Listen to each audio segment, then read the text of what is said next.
The Platform Sutra of the Sixth Patriarch. Number 10. Transmission. One day, the Master summoned his disciples Fa Hai, Chi Cheng, Fa Ta, Shen Hui, Chi Chang, Chi Tung, Chi Chi, Chi Tao, Fa Chen, and Fa Zhu, and said, "You are different from other people. After my extinction, you should each become a master in a different region. I will now teach you how to preach the Dharma without losing the fundamental doctrine. First, you should discuss the 3 categories of the teaching and the 36 responses of active functioning. Coming out and going in transcend the 2 extremes. In preaching all the Dharmas, do not depart from the self-nature. If suddenly someone asks you about the Dharma, say something that will exhaust dichotomies. You should always use the teachings of the responses, such as the mutual causation of coming and going. The dualistic dharmas will be thoroughly eliminated, and the questioner will have no recourse or no place to go. The 3 categories of the teaching are the skandhas, realms, and entrances.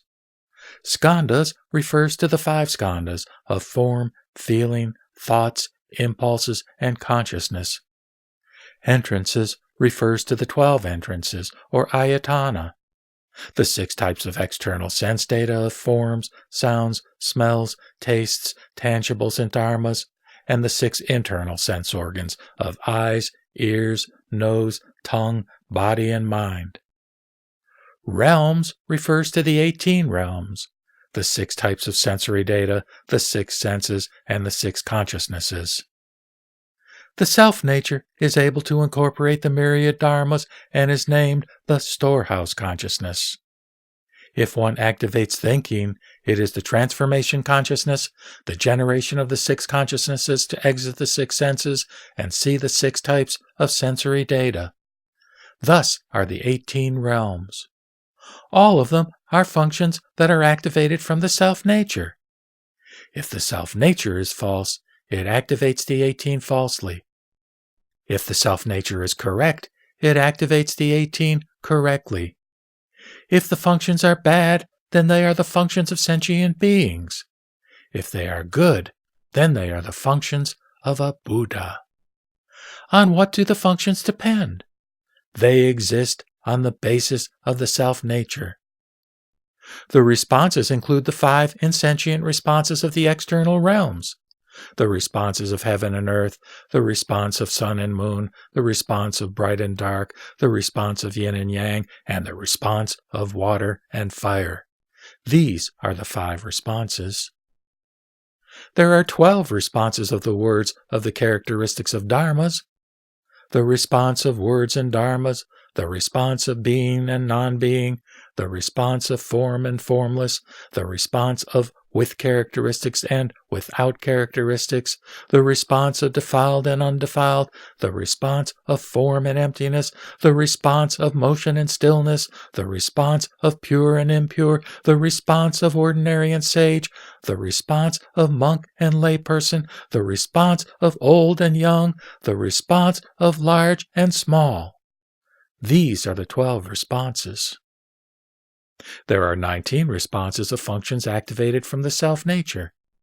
The response of long and short, the response of false and correct, the response of stupid and wise, the response of the foolish and sagacious, the response of disruption and concentration, the response of compassion and ill will or poison, the response of morality and transgression, the response of straight and crooked, the response of real and empty, the response of steep and level, the response of the afflictions and bodhi, the response of permanent and impermanent, the response of commiseration and injury, the response of joy and anger, the response of generosity and stinginess, the response of advancement and regression, the response of generation and extinction, the response of the Dharmakaya and the physical body, and the response of the Nirmanakaya and the Sambhogakaya. These are the 19 responses. The Master said, If you understand how to use these 36 responses, you will be able to explain the teachings in all the sutras. Exiting and entering transcend the two extremes. The self-nature mobilizes the functions.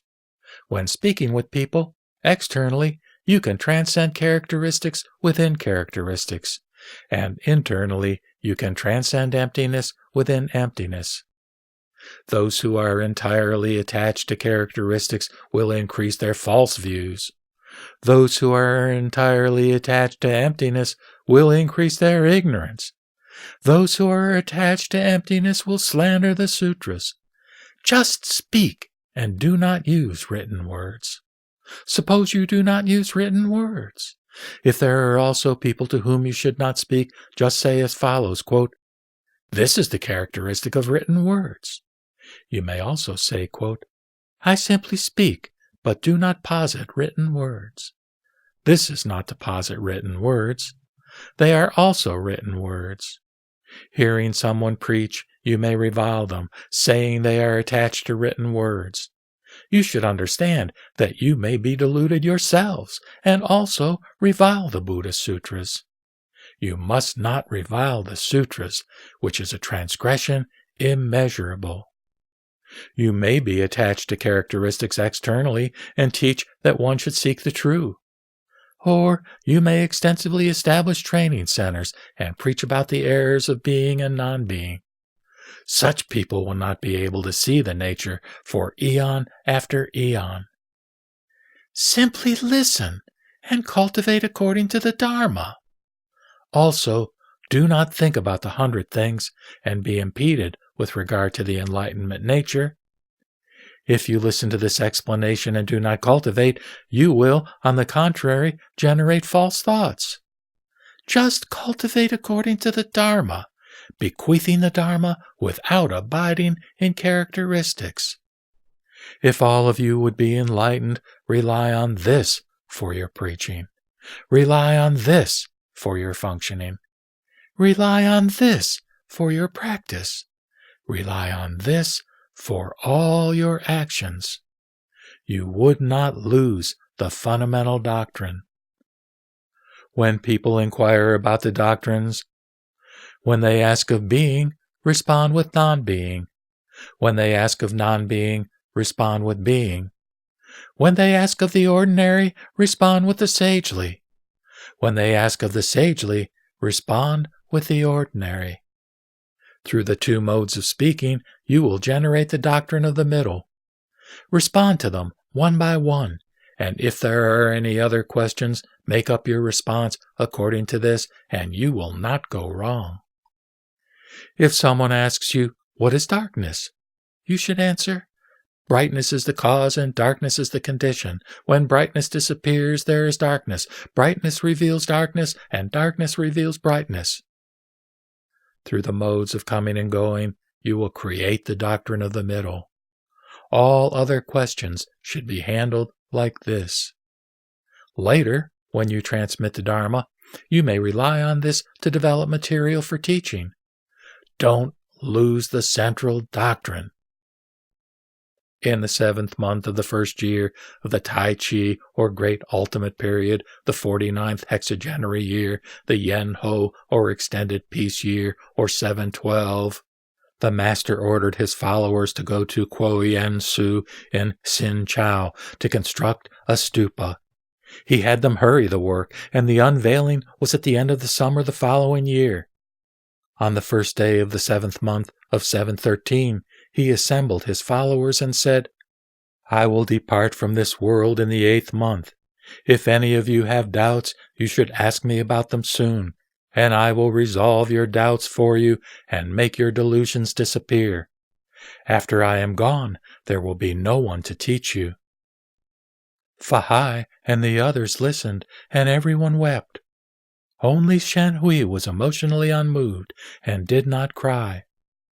The Master said, "Young Master Shen Hui, you have become able to be unmoved before good and bad, before praise and blame, without generating sorrow and joy. You others have not attained this. What way can you have been cultivating all these years on this mountain? Who is it you're crying for so sadly now? If you're sorry for me, you don't know where I'm going. I know myself where I'm going.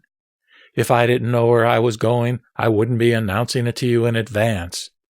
You're all crying because you don't know where I'm going. If you knew where I was going, then you wouldn't be crying. The Dharma nature is fundamentally without generation and extinction, going and coming. You should all sit down, and I will recite a verse for you. It is called the verse of the true and provisional and motion and stillness. You should recite this verse with the same meaning as mine. You should cultivate according to this, without losing the central doctrine. The assembly of monks bowed and requested that the master recite the verse. The verse went, "All things are without any truth. Do not see them as true.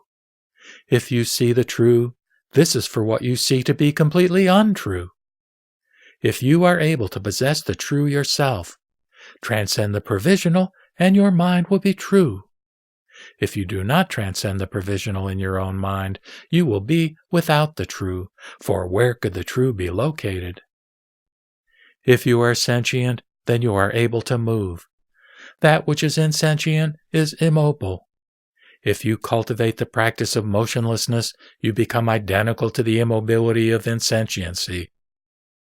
If you are seeking the true motionlessness, then realize that there is a motionlessness of motion.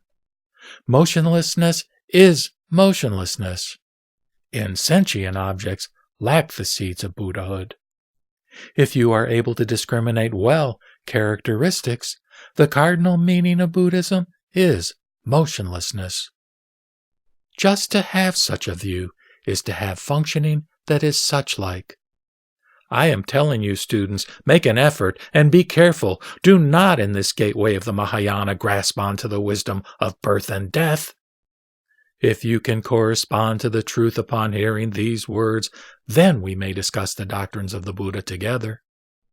If you in fact do not achieve correspondence, then hold your palms together in the Anjali Mudra and be joyful that you've encountered the teaching at all. This teaching is fundamentally without disputation, for disputation leads only to errors. To grasp and oppose and dispute the teaching is for one's nature to enter into birth and death. After the assembly heard Huineng speak this verse, they all did obeisance. Everyone there understood the master's point, and they all composed their minds and became determined to cultivate in reliance on the Dharma without any further disputation. Realizing that Great Master Huineng would not remain in the world for long, the elder Fahai bowed once more and asked, "After your reverences enter nirvana, to whom will the robe and Dharma be bequeathed?" The master said, "There is a summary in circulation of my sermon at Tafansu and my teachings up to now, entitled Platform Sutra of the Dharma Treasure. You should all protect this text and transmit it. In your saving of the myriad living beings, you should rely on only these sermons. This is called the correct Dharma. I have preached the Dharma for you now, but I will not bequeath the robe. This is because your roots of faith are mature. You are definitely without doubt, and you are able to undertake the great affair. In accordance with the intention of the former patriarch, Great Master Bodhidharma, in the bequest of his final verse, the robe should not be transmitted. His verse went, I originally came to this land to transmit the Dharma and save deluded sentient beings. A single flower opens into 5 leaves, and the fruit will appear of itself." The master said further, "Good friends, you have each purified your minds and listened to me preach the Dharma. If you wish to achieve the planting of the roots of wisdom, you must master the samadhi of the single characteristic and the samadhi of the single practice. If in all locations you do not reside in characteristics, If within those characteristics you do not generate revulsion or attraction and are also without grasping or rejecting, if you do not think about matters such as the creation and destruction of personal benefit, and if you are relaxed and quiet and emptily melded with the pallid and simple, this is called the samadhi of the single characteristic. If in all your walking, standing still, sitting, and lying down, you have a pure and unified straightforward mind, not moving from the place of enlightenment, truly creating a pure land, this is called the samadhi of the single practice. Those who accomplish both samadhis are like the earth bearing seeds, which it stores and nourishes during their maturation into fruit. So is it with the samadhis of the single characteristic and single practice. My preaching the Dharma to you now is like the timely rains that moisten the great earth, and your Buddha natures are likened to the seeds. Encountering this watering, your Buddha natures will all begin to grow. Those who partake of my meaning will definitely attain Bodhi. Those who rely upon my practice will certainly realize the wondrous fruit. Listen to my verse, which says, "The mind ground stores the various seeds, which all sprout through the universal rain. With the flower of sudden enlightenment, intelligence is ended, and the fruit of Bodhi forms of itself." After the Master spoke this verse, he said, "The Dharma is non-dual, and the mind is likewise. The way, or Tao, enlightenment, is pure, and without the various characteristics. You should all be careful not to contemplate purity, or make the mind empty. The mind is pure and cannot be grasped or rejected. You should all make an effort. Go well according to your needs." The members of the congregation then bowed and dispersed. On the 8th day of the 7th month, Great Master Hui Ning suddenly addressed his followers, saying, "I am going to return to Jinjiao. Get a boat ready, quickly." The large congregation then cried out, trying their best to get him to stay. The Master said, "The appearance of the Buddhas is like their manifestation of nirvana. Where there is coming, there must be going. This is an everlasting rule. There must be some location to which this skeletal form will revert." The congregation said, "When you leave here, how soon will you return?" The Master said, "Leaves fall and revert to roots. I cannot say when I will return." They asked further, "To whom has the storehouse of the eye of the correct Dharma been transmitted?" The Master said, "Those who are enlightened have attained it. Those who are without mind have penetrated it." They asked again, "Won't there be some difficulties in the future?" The Master said, 5 or 6 years after my nirvana, a person will come to take my head. Listen to my prediction. On the head, cultivating intimacy. In the mouth, a need for repast. Encountering the difficulty of sufficiency, with willows, the officials." Huineng also said, 70 years after I go, 2 bodhisattvas will come from the east, one a monk and one a layman. They will simultaneously establish my teaching and make it flourish, decorating the monasteries and making many transmissions. The members of the congregation asked, "We do not know through what generations the transmission has proceeded from the appearance of the Buddhas and Patriarchs of the past. Please reveal this to us." The Master said, "The ancient Buddhas have responded to the world in numbers unmeasurable and beyond calculation. For the moment, however, we take 7 Buddhas as the beginning.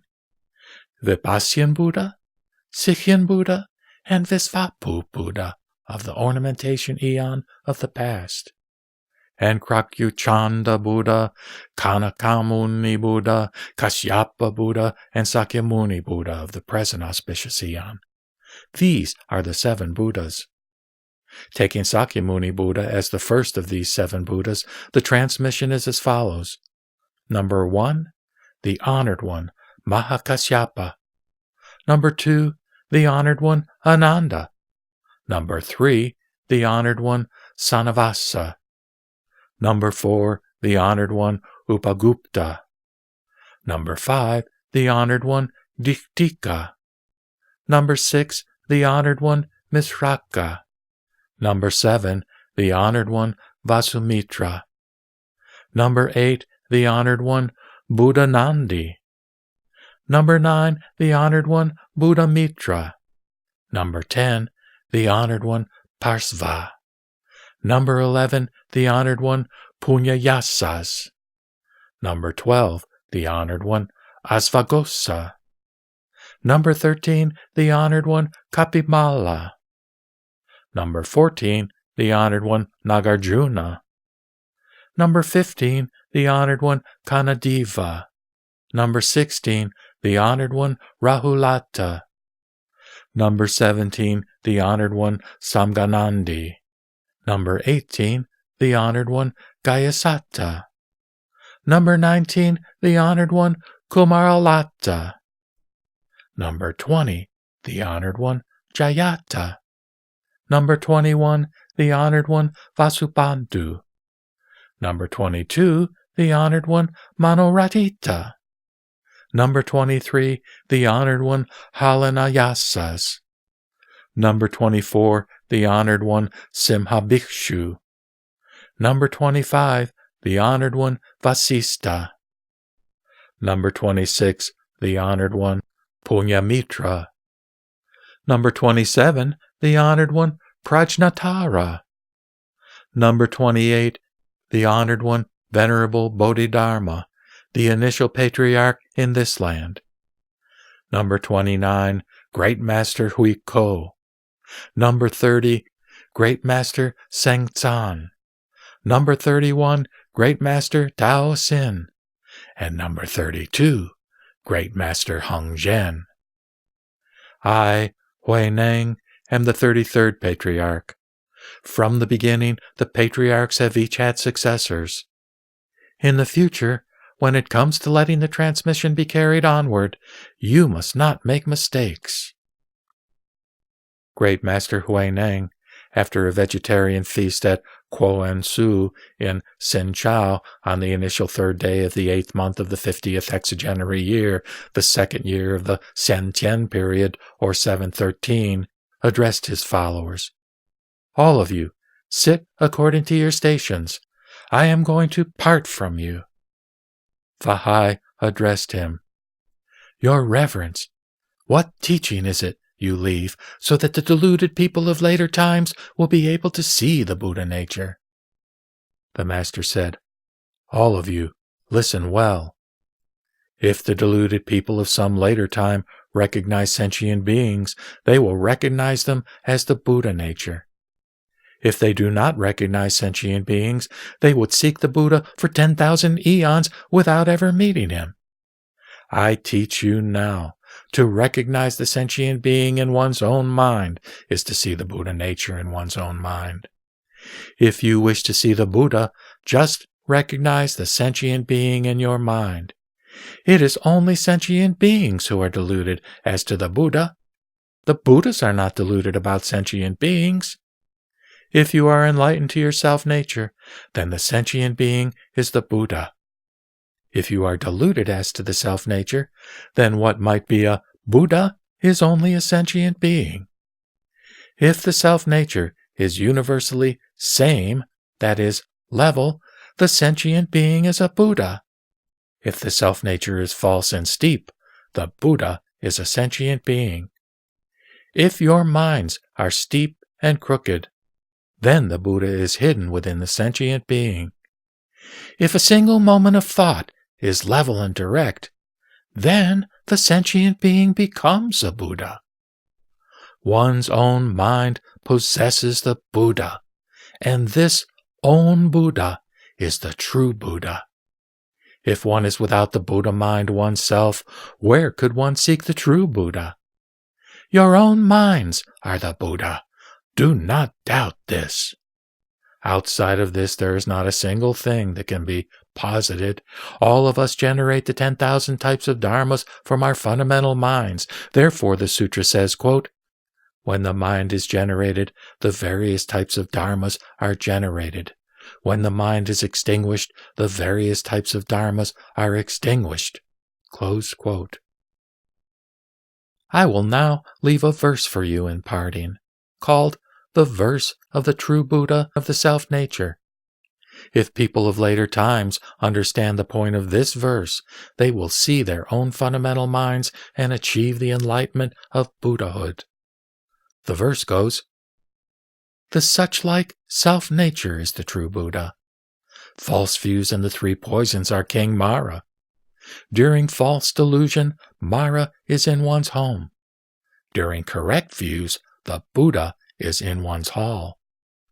When false views and the three poisons are generated in the nature, this is for King Mara to come reside in one's home. When with correct views one eradicates the three poisonous states of mind, Mara is transformed into the Buddha, true and not provisional. The Dharmakaya, Sambhogakaya, and Nirmanakaya, the three bodies, are fundamentally a single body. If one can see it oneself within the nature, this is the cause of Bodhi and the achievement of Buddhahood. From the Nirmanakaya is fundamentally generated the pure nature. The pure nature is always within the Nirmanakaya. The nature makes the Nirmanakaya practice the correct Eightfold Path, and in the future will be perfect and complete, true without limit. The licentious nature is fundamentally a cause within the pure nature. To eliminate the licentious results in the body of the pure nature. Within the nature, you should all transcend the 5 desires. In the instant that you see the nature, they are true. If you have encountered the sudden teaching in this lifetime, become enlightened immediately to the self-nature and see the world-honored one. If you cultivate by trying to become a Buddha, you'll never know where to seek for the true. If you are able to see the true in your own mind, having the true will be the cause of your achieving Buddhahood. If you do not see the self-nature, but seek the Buddha externally, every activation of your mind will be that of a big fool. This sudden teaching is being left for you now. But you must cultivate it yourself in order to save others. I tell you, future students of the way, if your view is not like this, you will come to great sorrow. After the Master spoke this verse, he announced, you may all stay here, but after my nirvana, do not become upset and cry tears like rain. Those who accept condolences from others or wear mourning clothes are not my disciples and are not following the correct Dharma. Just recognize your own fundamental minds and see your own fundamental natures, which are neither moving nor still, neither generated nor extinguished, neither going nor coming, neither correct nor false, neither abiding nor going. I am afraid your minds are deluded, and you don't understand my meaning. I will tell you again in order to make you see your natures. After my nirvana, practice in accordance with this, just as if I were alive. If you go against my teaching, it would be no use, even if I were alive. I will say another verse. Stupefied, not cultivating good. Leaping, not creating evil. Serene, eradicating knowledge. Vast, the mind unattached. When the Master finished saying this verse, he sat upright until the 3rd watch of the night. Suddenly he announced to his followers, I am going. And peacefully he went. At the time, a strange fragrance filled the room. A white rainbow touched the earth. Trees in the forest changed to white, and the birds and animals cried out. In the 11th month, the officials of the three prefectures, Guangzhou, Shaochao, and Xinchao, the monks and the lay people, argued over who was to receive the master's body. Since they could not decide, they burned incense to gain a portent, saying, "The smoke from the incense will indicate the directions in which the master's body should return." The smoke from the incense connected directly to Cao Qi. On the 13th day of the 11th month, the master's casket and the robe and bowl he had transmitted were returned to Cao Qi. In the 7th month of the next year, the casket was opened, and the disciple Fang Pian spread incense paste on the master's remains. Remembering the prediction about taking of the head, they lacquered the master's neck with metal sheets and placed it in his stupa. Suddenly, a white light appeared from inside the stupa that went straight up to heaven. 3 days later, it began to dissipate. The prefect of Shaochao memorialized about these happenings, and an edict was promulgated for the establishment of a stele, recording the master's spiritual activities. The master was 76. He received the transmission of the robe at age 24, and offered up his hair to become a monk at age 39. He preached the Dharma to benefit sentient beings for 37 years and transmitted the Dharma to 43 people. The number who became enlightened and transcended the state of unenlightened ordinary person cannot be known. The robe that was transmitted by Bodhidharma as an emblem of the faith, which was of Chu Swan cotton from the western region, a precious bowl of polished manava given by Emperor Zhengzong, the image of the master sculpted by Fang Pian, and his religious implements are stored forever at the training center at Paolinsu. This Platform Sutra has been transmitted in order to make manifest the central doctrine, to disseminate the triple treasure, and to benefit all living beings. End of the Platform Sutra of the Dharma treasure of the Great Master, the Sixth Patriarch. After the year 1979, under the wishes of Master Fo Yuan and Zhao Puchu, Zi Zongzun ordered the restoration of Huineng's physical body. Huineng, the Sixth Patriarch of Chan Buddhism, 638 to 713.